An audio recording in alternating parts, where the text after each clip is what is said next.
आज हम स्टार्ट करने वाले हैं chapter introduction to linear polynomials exercise 2.3। So first question है, a student has 500 rupees in her saving bank account. एक स्टूडेंट है जिसके अकाउंट में 500 रुपये हैं। हाँ, she gets 150 rupees every month as a pocket money, और उसको 150 रुपीज़ पॉकेट मनी मिलते हैं हर महीने। So how much money she will have eight the end of every month from the second month onwards. तो हमें बताना है कि हर महीने के आखिर में उसके पास कितने पैसे होंगे। हाँ, और find the linear expression to represent the amount she will have in nth month. और हमें लीनियर एक्सप्रेशन बनाना है। हाँ, और ये भी बताना है कि उसके पास मतलब लीनियर एक्सप्रेशन बनाना है ये बताने के लिए कि nth मंथ में कितने पैसे होंगे उसके पास। सो स्टार्ट करते हैं। तो उसके अकाउंट में बेस अमाउंट है 500 रुपीज़ और उसकी मंथली पॉकेट मनी है 150 रुपीज़। तो अब हम एक मंथ का निकालेंगे कि मतलब उसके पास कितने रुपीज़ होते हैं हर मंथ के एंड में। सो फर्स्ट मंथ में उसके पास 500 रुपीज़ ऑलरेडी हैं और उसको 150 रुपीज़ मिलेंगे, तो 650 रुपीज़ हो जाएंगे।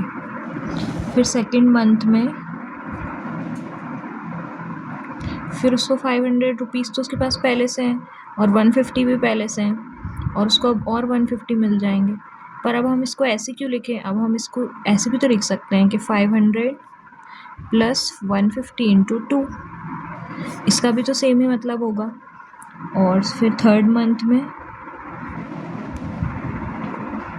फिर 500 रुपीज़ प्लस 150 प्लस 150 और 150 मिल जाएंगे, तो मतलब 150 इंटू 3।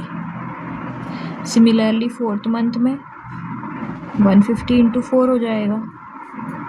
सो 500 प्लस 150 इंटू 4, इसको आप कैलकुलेट कर लेना। सिमिलरली अगर हम ये पैटर्न ऑब्जर्व करें तो आप इसमें एक बात ऑब्जर्व कर पा रहे होंगे कि फोर्थ मंथ में 4 इंटू हो रहा है, थर्ड मंथ में 3 इंटू हो रहा है, सेकेंड मंथ में 2 इंटू हो रहा है, और यहाँ भी आप मान सकते हैं कि फर्स्ट मंथ में 1 इंटू हो रहा है। तो ऐसे ही अगर nth मंथ होगा तो क्या इंटू होगा, n इंटू होगा।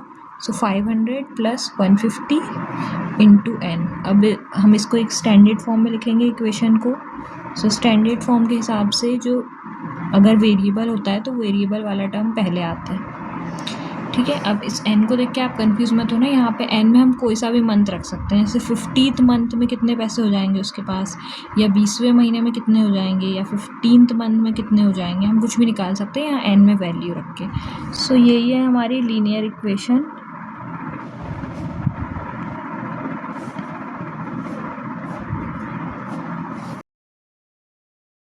सेकेंड क्वेश्चन है, a rally starts with 120 members. एक रैली है और उसमें 120 मेंबर्स हैं। Each hour 9 members drop out of the group. मतलब एक रैली चल रही है और उसमें 120 मेंबर्स हैं और हर घंटे मतलब 1 घंटा हुआ उसके बाद 9 मेंबर्स निकल जाते हैं, फिर 2 घंटे हुए उसके बाद 9 मेंबर्स और निकल जाते हैं। तो हमें बताना है how many members will remain after 1 hour, 2 hour and 3 hour. Find the linear expression to represent the number of members at the end of nth hour. तो इस क्वेश्चन में भी हमें एक लीनियर एक्सप्रेशन बनाना है और बताना है कि nth आर मतलब किसी भी आर का हम निकाल सकें कि कितने मेंबर्स बचेंगे, ये बताना है। और ये भी बताना है कि एक आर होने के बाद कितने मेंबर्स बचेंगे, 2 आर होने के बाद कितने बचेंगे, और 3 आर होने के बाद कितने बचेंगे। So initially number of members कितने हैं रैली में, 120 इनिशियली मतलब शुरुआत में। फिर number of members dropping out पर आर मतलब हर घंटे कितने मेंबर्स निकल रहे हैं, 9। हाँ, अब हमें बताना है कि ना 1 घंटे बाद कितने मेंबर्स बचेंगे। तो 120 मेंबर्स थे, 1 घंटे बाद 9 मेंबर्स आउट हो जाएंगे, तो मतलब 9 मेंबर्स बाहर आ गए। तो 120 माइनस 9 हो जाएगा 111। और 2 घंटे बाद क्या होगा, 120 मेंबर्स में से 9 मेंबर्स तो पहले ही निकल चुके होंगे और 9 और निकल जाएंगे, मतलब 9 प्लस 9, इतने मेंबर्स बाहर हो जाएंगे। 9 प्लस 9 को अपन 9 इंटू 2 भी लिख सकते हैं, तो 120 माइनस 9 इंटू 2, ठीक है। और थर्ड आर में क्या होगा, 120 माइनस 9 मेंबर्स पहले ही निकल गए 2 बार 9 मेंबर्स, और फिर से और 9 निकल जाएंगे। तो अब हम इसको भी लिख सकते हैं 120 माइनस 9 इंटू 3। अब यहाँ पे वैसे ही पैटर्न बन रहा है कि फर्स्ट आर में 9 इंटू 1 हो रहा है, और सेकेंड आर में 9 इंटू 2 हो रहा है, और थर्ड आर में 9 इंटू 3। तो nth आर में कितना होगा, 120 माइनस 9 इंटू n। अब हम यही हमारी लीनियर इक्वेशन है और अब हम इसी को स्टैंडर्ड फॉर्म में लिखेंगे। तो लीनियर इक्वेशन हो जाएगी n 9n minus 9n plus 120। ठीक है, तो यही हमारी लीनियर इक्वेशन है। क्वेश्चन है, suppose the length of a rectangle is 13 centimetre. तो एक रेक्टेंगल है जिसकी लेंथ 13 सेंटीमीटर है। Find the area if the breadth is 12 centimetre, 10 centimetre and 8 centimetre. हमें उसका एरिया निकालना है जब ब्रेड्थ होगी 12 सेंटीमीटर, 10 सेंटीमीटर और 8 सेंटीमीटर। और find the linear pattern representing the area of the rectangle. और एरिया ऑफ द रेक्टेंगल निकालने के लिए हमें एक लीनियर इक्वेशन बना के देनी है। इस क्वेश्चन में भी ये जो एक्सरसाइज के सारे क्वेश्चन हैं इनमें ज़्यादातर हमें लीनियर पैटर्न ही बनाना है, तो आप ये मत सोचना कि इसमें कोई सॉल्यूशन निकल कर नहीं आ रहा है। ठीक है, स्टार्ट करते हैं question. So length of the rectangle है 13 सेंटीमीटर और एरिया को हम ए से रिप्रेजेंट करेंगे। तो रेक्टेंगल का एरिया होता है लेंथ इंटू ब्रेड्थ। तो हमारे लेंथ है एरिया की 13, लेंथ है रेक्टेंगल की 13 सेंटीमीटर और ब्रेड्थ हम बी एज्यूम कर रहे हैं। तो जब एरिया जब हमारी ब्रेड्थ 12 सेंटीमीटर होगी तो होगा लेंथ इंटू ब्रेड्थ, जो कि है लेंथ है 13 सेंटीमीटर इंटू 12। तो 13 इंटू 12 हो जाएगा 13 इंटू 12, 3 2 ज़ा 6, 2 इंटू 1 2 हो जाएगा और ये 13।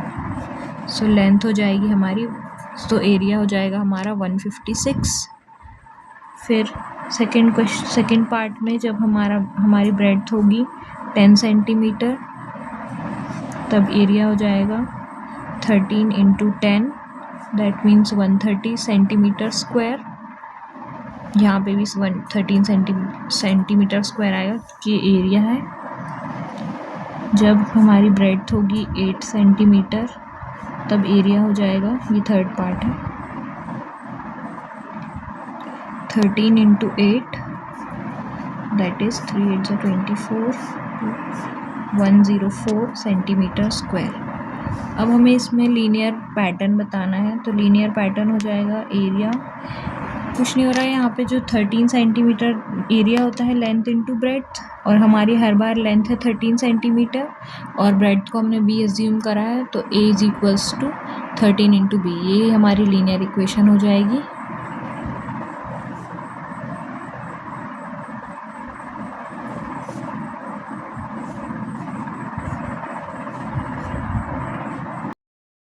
Suppose the length of a rectangular box is 7 centimeter and breadth is 11 centimeter.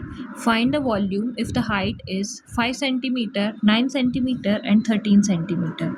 Find the linear pattern representing the volume of the rectangular box. तो इसमें हमें एक rectangular box दिया गया है जिसकी लेंथ होगी 7 सेंटीमीटर और ब्रेड्थ होगी 11 सेंटीमीटर। हमें उसकी वॉल्यूम फाइंड करना है जब हाइट हो 5 सेंटीमीटर, 9 सेंटीमीटर और 13 सेंटीमीटर, और उसी के हिसाब से हमें लीनियर इक्वेशन भी बनानी है। ठीक है, तो सॉल्यूशन देखते हैं। तो लेंथ है 7 सेंटीमीटर, लेंथ को हम एल से रिप्रेजेंट कर रहे हैं और ब्रेड्थ है 11 सेंटीमीटर, उसको हम बी से रिप्रेजेंट कर रहे हैं और हाइट को हम एच से रिप्रेजेंट करेंगे। तो वॉल्यूम ऑफ रेक्टेंगल का फॉर्मूला होता है length into breadth into height. तो अब हम एक एक करके निकाल लेंगे वॉल्यूम को हम वी से रिप्रेजेंट करेंगे। सो यहाँ पे हमारी लेंथ हो जाएगी 7 सेंटीमीटर, ब्रेड्थ हो जाएगी 11 सेंटीमीटर और हाइट हो जाएगी 5 सेंटीमीटर। सो 7 5 ज़ा 35 इंटू 11 हो जाएगा 385 सेंटीमीटर क्यूब। इसको आप मल्टीप्लाई करके निकाल सकते हैं वॉल्यूम। अब वॉल्यूम का फॉर्मूला फिर से वही लगाएंगे हम, 7 इंटू 11 इंटू ये वाली हाइट रख देंगे 9, सो 7 9 ज़ा 63 इंटू 11। सो हम इसको मल्टीप्लाई करके देखेंगे, 63 इंटू 11 ये हो जाएगा 693। So 693 cube centimetres. लास्ट वाले पार्ट पे आते हैं। Volume is equals to length into breadth into height. So 13 into 7, 3 7 ज़ा 21, 7 1 ज़ा 7 प्लस 2 9, सो 91 इंटू 11।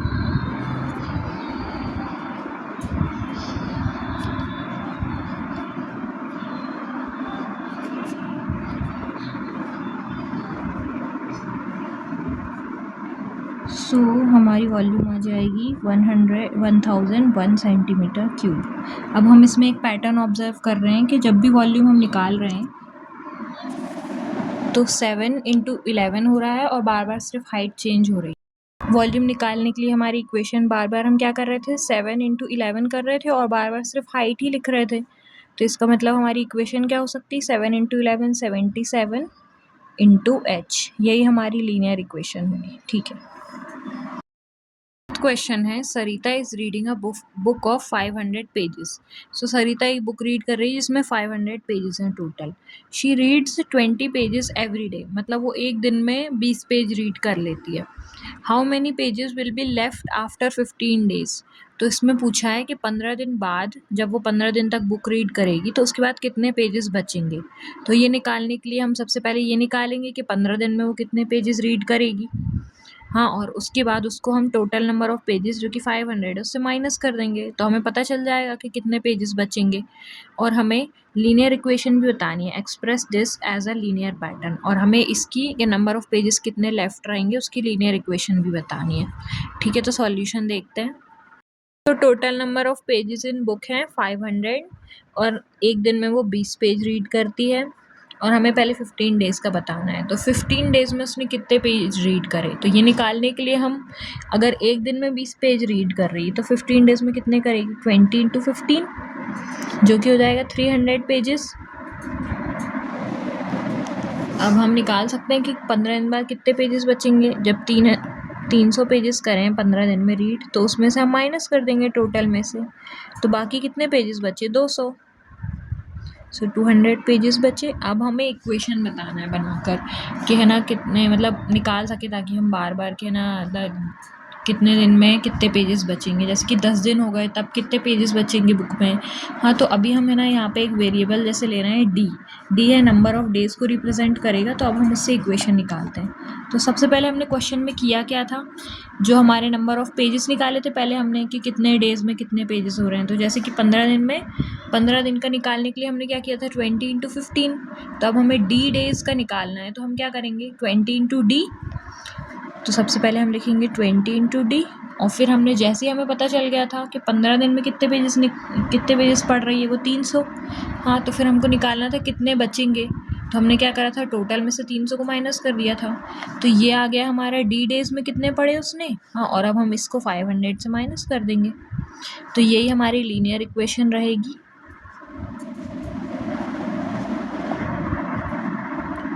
तो ये हमारा लास्ट क्वेश्चन सॉल्व होता है। Thank you.